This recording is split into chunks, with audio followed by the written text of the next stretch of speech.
Podemos ajudar a cobertura? Ai, não. Mas tem que fazer receita. Tô deixando. Dona Florinda, o que vamos fazer? Coloca a bolinha nessa tigela. Tá. Thiago, me ajuda a ver, tá? Sim. Um segura pela parte de baixo, o outro segura a massa. Sim.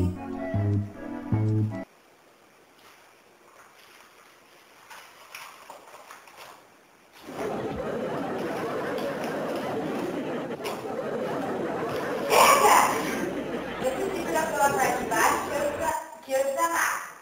Sim. Vamos lá.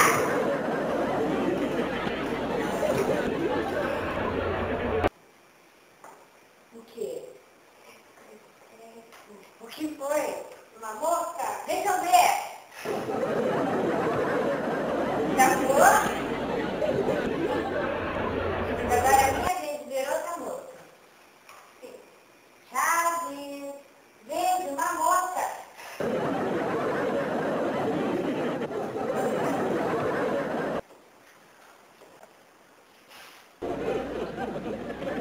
Que mosca, não?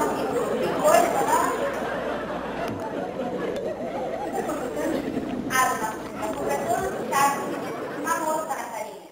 Chaves, eu disse para você não fazer besteira. Se continuar assim, eu vou te mandar para fora, tudo bem? Sim. Bom, eu vou na dentro dar um jeito de mim, tá? Enquanto isso, coloca a farinha nessa tigela aqui. Mas com cuidado, tudo bem?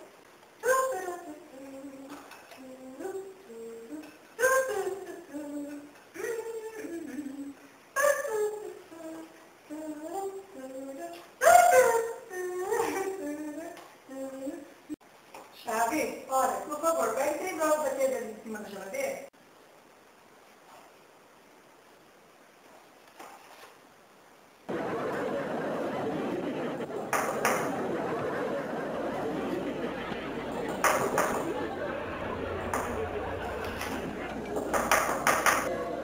Mas o que você está fazendo, Chiquinha? Ah, dona Florinda, eu faço o negócio dela e assim a farinha cai na mesa mesmo.